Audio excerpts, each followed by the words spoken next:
The massive ship drifted through the cold darkness of space, its black hull almost invisible against the star field. Commander Zethkar stood on the bridge, his forearms crossed behind his back as he stared at the small blue planet on the main screen. Earth.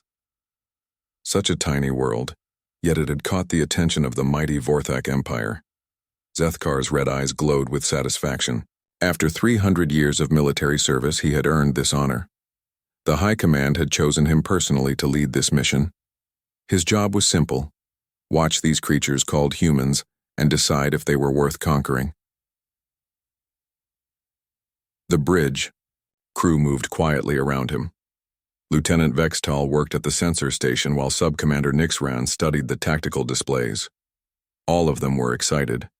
A new species meant new slaves, new resources, and new territory for the Empire. "Report," Zethkar commanded, his voice deep and harsh. Lieutenant Vextal turned from his console. "Long-range scans complete, Commander. The planet shows signs of primitive technology, chemical rockets, basic electronics, and crude nuclear weapons. Nothing that poses a threat to our forces." Zethkar nodded. This matched their initial intelligence. The humans had barely left their own planet. They had no energy shields, no plasma cannons, and no faster-than-light travel. By Vorthak standards, they were still living in caves. "What about their military structure?" Zethkar asked.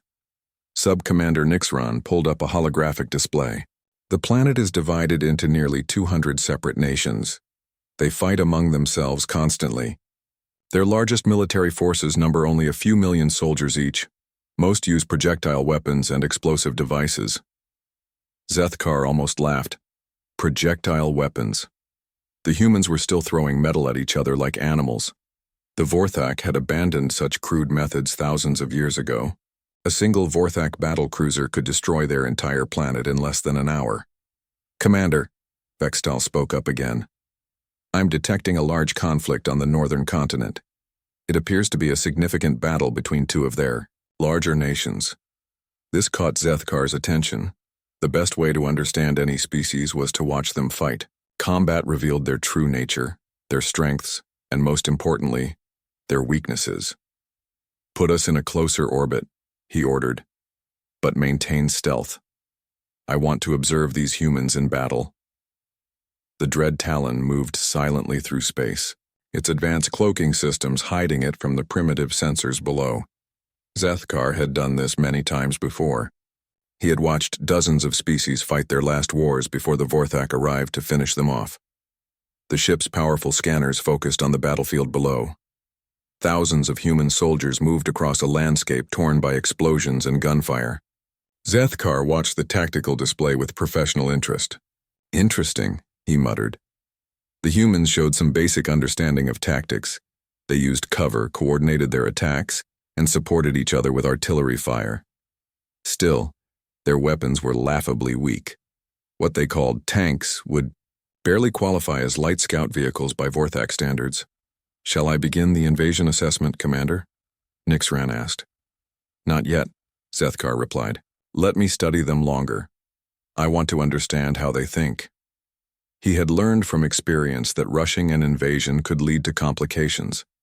The Zephyrian species had seemed equally primitive, but they had hidden underground cities that took months to find and destroy. The Keltari had booby-trapped their entire planet, turning the conquest into a nightmare of constant explosions and ambushes. Better to watch and learn first, then strike with overwhelming force when the time was right. Zethkar zoomed in on a specific section of the battle. A group of human soldiers had taken position in a ruined building.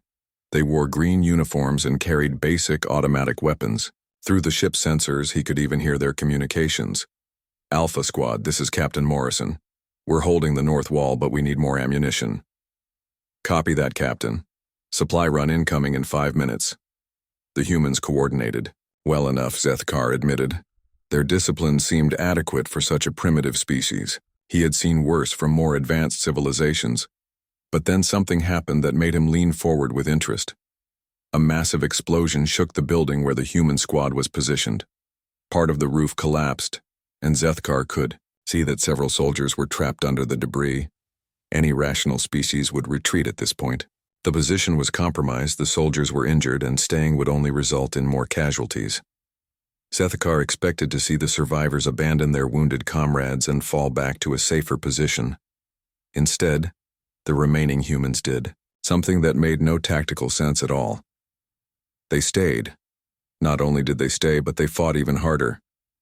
The soldiers dug frantically at the rubble with their bare hands, while still returning fire at the enemy. One human, a female with lieutenant's insignia, coordinated the defense while blood ran down her face from a head wound.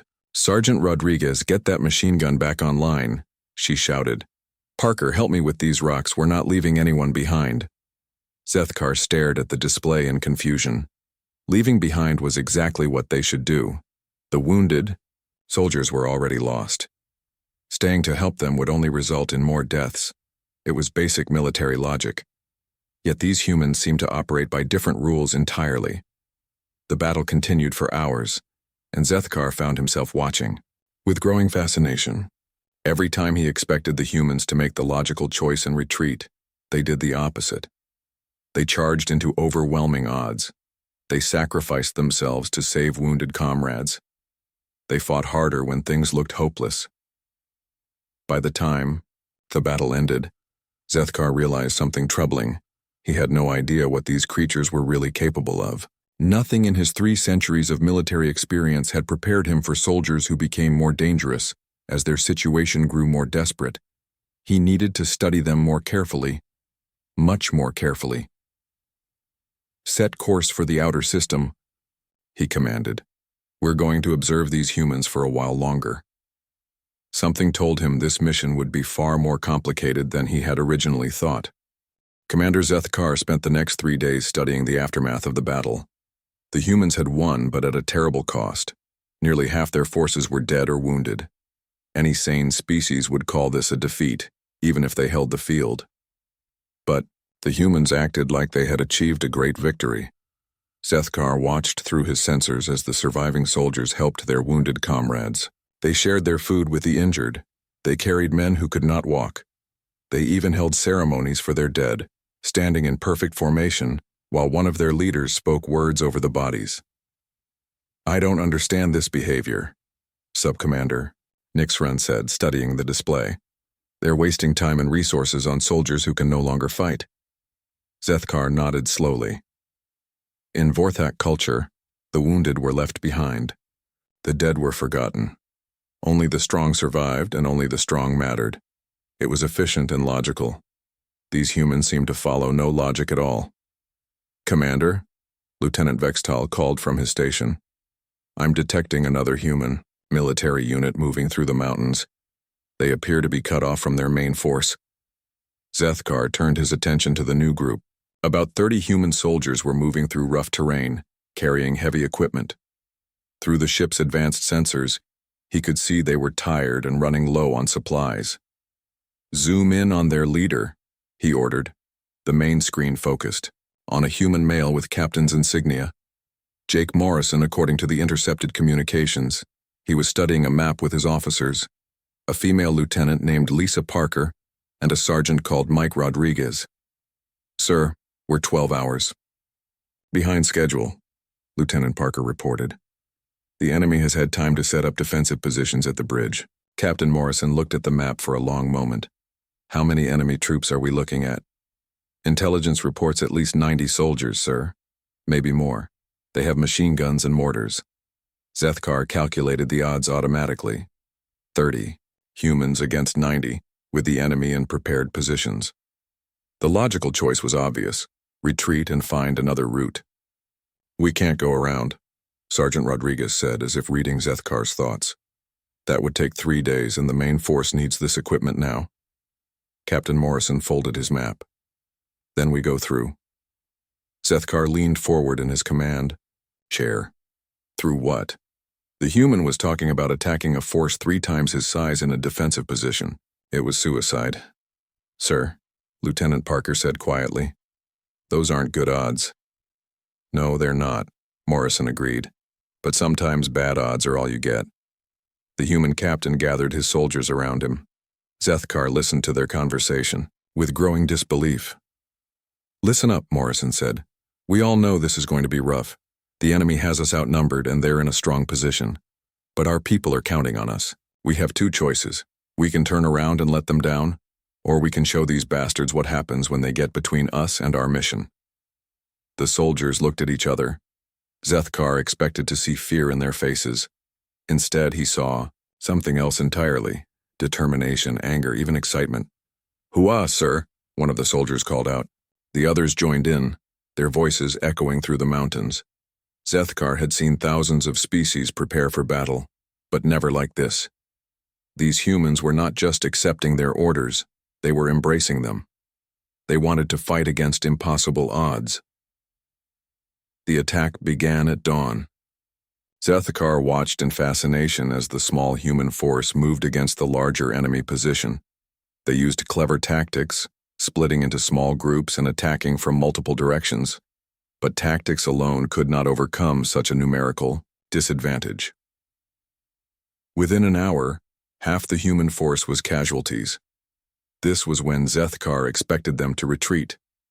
Any rational commander would pull back, regroup, and try a different approach.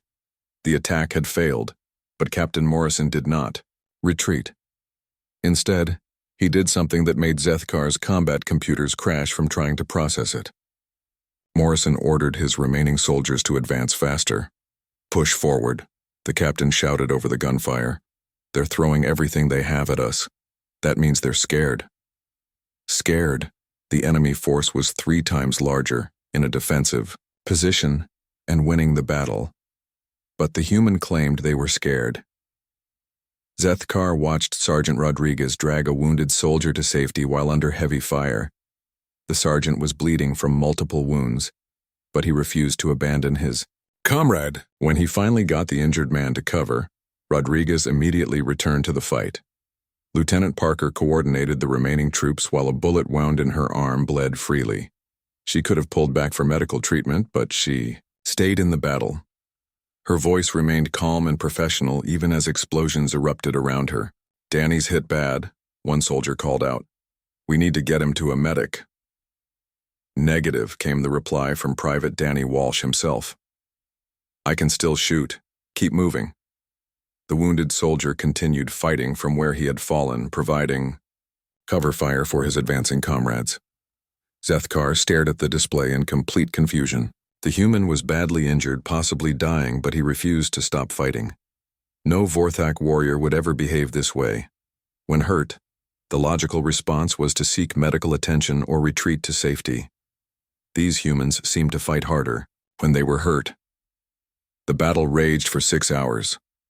Zethkar watched as the human force was slowly whittled down to just 12 soldiers, then 10, then 8. Any other species would have surrendered by now. The battle was mathematically impossible to win. But the humans kept fighting, and then something impossible happened. The enemy force, despite their overwhelming numerical advantage, began to retreat. Zethkar checked his sensors 3 times to make sure he was reading them correctly. The larger force was running away from the smaller one. It made no sense. "How?" he whispered to himself. Through the intercepted communications, he heard the answer. "They're completely insane," one of the retreating soldiers was saying. "They just keep coming no matter how many we shoot. I'm not dying for a bridge when they're willing to die for whatever they're carrying." Zethkar sat back in his command chair, his mind spinning. The humans had won not through superior firepower or tactics, but through sheer determination. They had convinced a larger force to retreat simply by refusing to give up. He had never seen anything like it in 3 centuries of warfare. "Commander," Nixran said uncertainly, "should we continue the observation?" Zethkar stared at the small group of battered human soldiers as they secured the bridge. Most were wounded, all were exhausted, but they were already preparing defensive positions in case the enemy returned. "Yes," he said quietly. "We need to see more." Something fundamental about his understanding of warfare had just been shattered. He needed to know if this was normal human behavior or just an unusual incident. Deep in his mind, a small voice whispered that he might not like what he discovered. Commander Zethkar could not sleep. For the past week, he had been studying the human soldiers continuously. Every battle he observed made less sense than the last. The creatures seemed to operate by rules that no military academy in the galaxy would teach. He decided to dig deeper. If he was going to understand humans, he needed to study their history. Lieutenant Vextal, he called. Access their information networks. I want to see records of their past conflicts. Yes, Commander. Their primitive computer systems are easy to penetrate. What specific period would you like to examine? Zethkar thought for a moment. Start with their largest conflicts. Show me when they fought with everything they had. The main screen filled with data. Dates, numbers, locations. Zethkar began with something called World War II. The numbers alone were staggering. Over 70 million dead. Entire continents turned into battlefields. Cities reduced to ash. But it was not the scale that caught his attention. It was how they fought. Show me this place called Stalingrad, he ordered. The display changed to show a ruined city in winter. Zethkar watched archive footage of human soldiers fighting in frozen streets. The battle had lasted over 5 months. Both sides had fed hundreds of thousands of troops into the meat grinder. Any rational species would have abandoned the city after the first month. The strategic value was not worth the casualties. But the humans kept fighting for every building, every room, every pile of rubble. Commander, Vextal said, studying the data, the casualties for this single battle exceeded the total military forces of most civilizations we have conquered. Zethkar nodded grimly. He was beginning to understand something terrible about humans. They did not fight wars the way other species did. When humans went to war, they did not stop until one side was completely destroyed. He moved to another conflict, a place called Thermopylae. Only 300 human warriors against thousands of enemies. The logical choice would have been to retreat and fight another day. Instead, they chose to stay and die. All of them. They fought until every single warrior was dead. And somehow this defeat became one of their most celebrated victories. This makes no sense, Subcommander Nixran said. They died. How is that a victory? Zethkar was asking himself the same question. He studied more battles. The Alamo, where humans fought to the death rather than surrender. Rorke's Drift, where a small force held off thousands of attackers. Bastonia, where surrounded soldiers refused to give up despite being outnumbered and running out of supplies. The pattern was always the same. When faced with impossible odds, humans did not surrender. They fought harder. Show me their current conflicts, Zethkar commanded. The screen shifted to more recent battles. He focused on a group of soldiers in a desert region. Staff Sergeant Kevin Brown was leading a patrol that had been ambushed. Half his men were casualties, and they were surrounded by enemy forces. Zethkar expected to see the standard response, a fighting retreat to safety.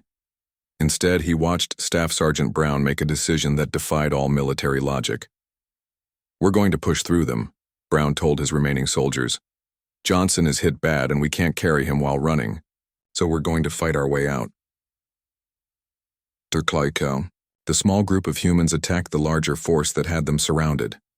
They fought with desperate fury, caring more about saving their wounded comrade than their own lives. Against all odds, they broke through the enemy lines. But it was not the victory that shocked Zethkar. It was what happened next. Instead of retreating to safety, Staff Sergeant Brown turned his force around and attacked the same enemy position again. When asked why by his radio operator, Brown's answer was simple. They shut up our vehicle, our gear is still in there. We're going back for it. Zethkar stared at the screen in disbelief. The humans had just fought a desperate battle to escape, certain death. Now they were voluntarily returning to the same deadly situation for equipment. Commander, Nixran said quietly, I'm beginning to think we may have underestimated this species. Zethkar switched to another current conflict. A medic named Maria Santos was treating wounded soldiers under fire. Enemy snipers were targeting anyone who moved, but Santos refused to stay in cover. I've got wounded out there, she said when her commander ordered her to take shelter. They need help now.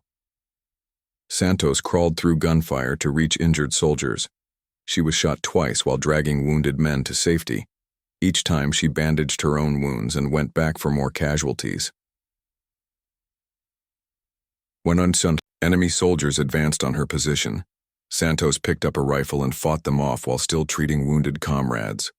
She would fire a few shots, then return to applying bandages, then fire again. She saved 12 lives that day and never stopped working, even when her own blood was soaking the ground.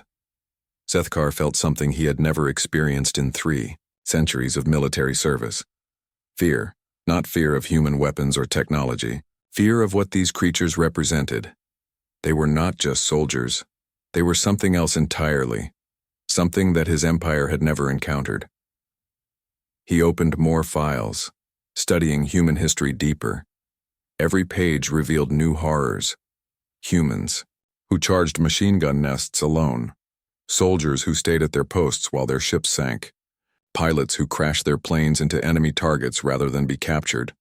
They had something called the Medal of Honor, awarded to soldiers who went beyond normal duty. Zethkar read the citations with growing dread. Humans regularly did things that his own species would consider impossible. One human had single-handedly destroyed an enemy strongpoint, charging through gunfire while carrying explosives. Another had held off an entire enemy company alone, fighting until his ammunition ran out, then fighting with his bare hands until he died. These were not isolated incidents. Humans produced such warriors regularly, in every conflict, in every war. "Commander," Vextal said, his voice uncertain, "I've been analyzing their military doctrine. It appears that humans consider death preferable to defeat." Zethkar closed his eyes. In all his years of conquest, he had never encountered a species that preferred extinction to surrender. The implications were staggering. If the Vorthak Empire invaded Earth, the humans would not simply resist. They would fight a war of extermination. Every human city would become another Stalingrad. Every human soldier would fight like those 300 at Thermopylae. The conquest would not end when human military forces were defeated. It would end only when every last human was dead. And based on what he had observed, that might take a very long time. For the first time in his military career, Commander Zethkar began to doubt whether his empire should make contact with this species at all. Some wars, he realized, were not worth winning. Commander Zethkar sat alone in his quarters, staring at a blank report screen. The High Command expected his invasion assessment within days. 3 weeks of observation should have been more than enough to evaluate any primitive species. But every time he tried to write the report, his hands would not move. How could he explain what he had discovered? How could he tell the Empire that these humans were not like any species they had ever encountered? The High Command would think he had lost his mind. He pulled up the latest observations on his personal screen. Colonel Frank Mitchell was defending a strategic outpost with only 200 soldiers against a force of 800. The logical choice was to abandon the position and save his troops. Instead, Mitchell had sent a message to his superiors that made Zethkar's blood run cold. "Request denied for tactical withdrawal. We will hold this position. If overrun, we will detonate the ammunition depot and deny the enemy any victory. Tell our families we did our duty." Zethkar watched as the human colonel prepared his defense. Mitchell knew he was going to die. His soldiers knew they were going to die. Yet they worked with calm efficiency, checking their weapons and improving their positions. "Sir," one young soldier asked Mitchell, "what if reinforcements don't come? Then we make sure the enemy pays for every inch." Mitchell replied, "That's what soldiers do." The attack began at dawn. Zethkar watched the small human force fight against overwhelming odds. They gave ground slowly, making the enemy pay for every building, every room, every hallway. When Colonel Mitchell was wounded by shrapnel, he refused medical evacuation. "My place is with my men," he said, blood streaming down his face. "We fight together, we die together." The battle lasted 14 hours. When ammunition ran low, the humans fought with bayonets and grenades. When the grenades were gone, they fought with knives and rifle butts. When surrounded in the final building, they fought with bare hands. Colonel Mitchell was the last to die, standing over the bodies of his soldiers, still firing his sidearm at the advancing enemy. His final words, captured by Zethkar's sensors, were simple. "Tell them we held the line." Zethkar turned off the display and put his head in his hands. In his entire military career, he had never seen anything like this. The humans had lost the battle, but they had inflicted casualties at a rate of 4-1. The enemy force was so badly damaged that they could not advance further. A defeat that became a victory through sheer willpower. He opened another file. Captain Rebecca Hayes was organizing the evacuation of civilians from a war zone. Enemy forces were advancing rapidly, and her small unit was the only thing standing between them and thousands of innocent humans. "Sir," her radio operator said, "Command orders us to fall back. We can't hold them." Captain Hayes looked at the stream of refugees. Old humans, young humans, injured humans, all depending on her to keep them safe. "Negative," she replied. "We hold here until the last civilian is clear. No exceptions." The enemy attacked with tanks and artillery. Hayes had only infantry weapons, but she used them with deadly skill. Her soldiers fought from building to building, buying time with their lives. When Private Tony Garcia saw an enemy tank approaching a group of fleeing civilians, he did something that made Zethkar's tactical computers shut down completely. Garcia grabbed an explosive charge and ran straight at the tank. He was cut down by machine gun fire 20 meters from his target, but he crawled the remaining distance, bleeding from multiple wounds. The explosion destroyed the tank and saved the civilians. Why? Zethkar whispered to himself. Why would he do that? He already knew the answer. Garcia had sacrificed himself because protecting innocent lives was more important than his own survival. It was a concept that no Vorthak would ever understand. Zethkar opened his personal log and began to record his thoughts. Day 21 of observation. I am beginning to understand why no species has ever successfully occupied human territory for long periods. They do not fight for territory or resources. They fight for ideas, honor, freedom, protection of the innocent. These concepts give them strength that cannot be measured by any tactical computer. He paused, then continued. The Vorthak Empire conquers through superior technology and overwhelming force. But humans would not be conquered. They would be exterminated. Every human city would become a fortress. Every human civilian would become a potential soldier.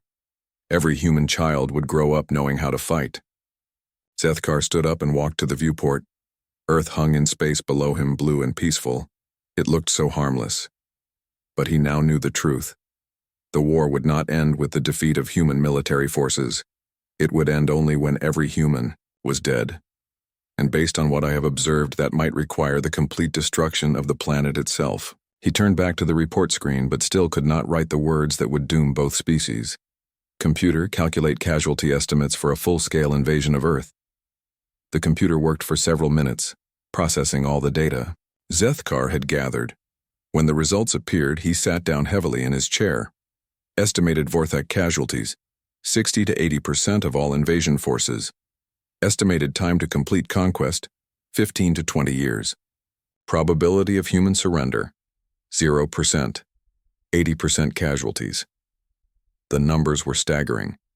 The Vorthak had never lost more than 10% of their forces in any previous conquest. And the humans would never surrender. They would fight, to the last child, the last elder, the last wounded soldier. Computer, calculate the probability that humans would develop advanced weapons during a prolonged conflict. High probability. Human technological advancement accelerates during warfare.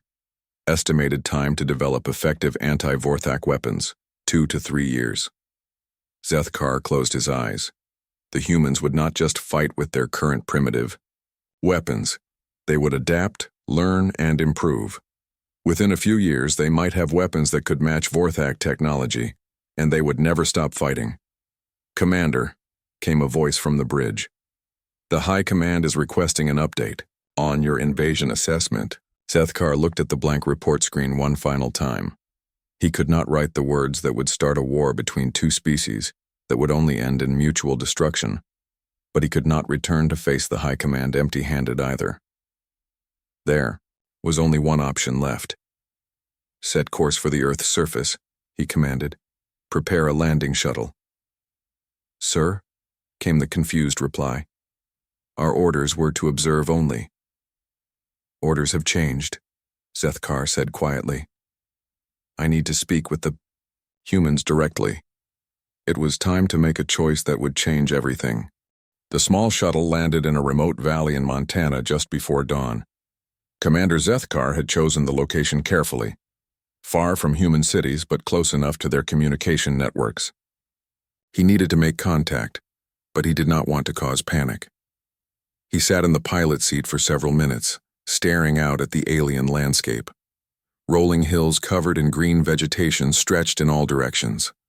The morning air was clean and fresh, nothing like the sterile atmosphere of his ship. For the first time in his life, Zethkar was truly alone. He had told his crew he was conducting a personal reconnaissance mission. They would wait in orbit for his return. But Zethkar knew he would never return to that ship. He could not go back and pretend he had never seen what humans were capable of. A movement caught his attention. A small ground vehicle was approaching across the grassland. Zethkar tensed, ready to defend himself if necessary. But as the vehicle came closer, he realized it was only carrying one human. The vehicle stopped 50 meters away. A female human climbed out slowly, holding her hands where Zethkar could see them. She was older, with gray hair, and wearing some kind of scientific equipment. "Hello," she called out. "I'm Dr. Helen Carter. I've been monitoring unusual energy readings in this area." Zethkar studied her through his shuttle's sensors. She showed no signs of fear, only curiosity. Her heart rate was elevated but steady. She was nervous but not terrified. "You're not human, are you?" Dr. Carter continued, walking slowly toward the shuttle. "Your ship's energy signature is unlike anything in our databases." Zethkar made a decision that would have been unthinkable just weeks ago. He opened the shuttle door and stepped outside. Dr. Carter stopped walking but did not run. She stared at him with the same scientific curiosity he had observed in human soldiers facing impossible odds. "Fascinating," she whispered. "You're definitely not from Earth. The bone structure, the additional limbs, the skin pigmentation, completely different evolutionary path." "You are not afraid," Zethkar observed, his voice translator making his words understandable. "Should I be?" Dr. Carter asked. "You haven't threatened me. Your posture suggests uncertainty rather than aggression, and if you wanted to harm me, you could have done so already." Zethkar found himself almost smiling.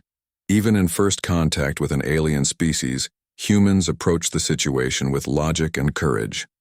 "I am Commander Zethkar of the Vorthak Empire," he said formally. "I came here to study your species." "And what did you conclude?"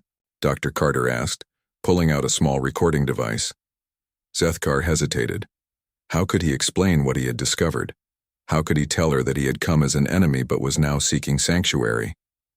"Your species is dangerous," he said finally. "Doctor?" Carter raised an eyebrow. "Dangerous how? We barely have spaceflight. Our weapons are primitive compared to what you must possess." "You fight in ways that no rational species should fight," Zethkar replied. "You sacrifice yourselves for others. You refuse to surrender even when defeat is certain. You become stronger when facing extinction. And that makes us dangerous?" "Yes," Zethkar said quietly. "Because it makes you impossible to conquer." Dr. Carter studied him for a long moment. "Is that why you're here? To prepare for conquest?" Zethkar looked down at the ground. "I was sent to evaluate your species for invasion. But I cannot return to my empire. I cannot give them the information they want." "Why not?" "Because it would start a war that would destroy both our species," Zethkar said.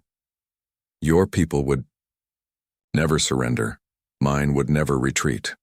The conflict would continue until one or both civilizations were extinct." Dr. Carter was quiet for several minutes. Then she did something that shocked Zethkar completely. She offered him a small cup, filled with hot brown liquid. "Coffee," she explained. "It helps me think." Zethkar accepted the cup cautiously. The liquid was bitter but warming. They sat together on the grass, an alien commander and a human scientist, drinking coffee and watching the sunrise. "What will you do now?" Dr. Carter asked. "I do not know," Zethkar admitted. "I cannot return to my ship. I cannot contact my empire. I am what you would call a deserter. Or a refugee," Dr. Carter suggested gently. Over the next few hours, more humans arrived. Dr. Carter had contacted her colleagues and government officials. Professor Robert Kim, a linguist who was fascinated by Zethkar's translation technology. Major Paul Stevens, a military officer who listened carefully to Zethkar's warnings about potential alien threats. To Zethkar's amazement, none of them treated him as an enemy. They asked questions, offered food, and even arranged shelter for him at a nearby research facility. "Why are you helping me?" he asked Dr. Carter as they walked toward the research center. "Because you chose to help us," she replied. "You could have submitted your report and let your empire invade. Instead, you risked everything to warn us about the danger." Within weeks, Zethkar found himself working alongside the very humans he had been sent to evaluate for destruction. He helped Dr. Carter's team understand alien technology. He advised military leaders like Colonel Linda Murphy and Commander Alex Thompson on defending against potential space-based threats. Most importantly, he learned about human concepts that had no equivalent in Vorthak culture. Mercy, forgiveness, second chances. In quiet moments, sitting with Dr. Carter and watching Earth's sunset, Zethkar reflected on his choice. He had lost everything, his rank, his ship, his place in the Empire. But he had gained something he never knew existed. He had found a home among the very beings he was supposed to help destroy. "Do you regret it?" Dr. Carter asked one evening as they shared coffee and watched the stars. Zethkar thought about his former life. The endless conquests, the destroyed civilizations, the empty victories that brought no real satisfaction. "No," he said finally. "I have learned that the greatest victory is sometimes knowing when not to fight at all." He composed one final message to his homeworld that night, not as a commander submitting a report, but as someone who had discovered something worth protecting.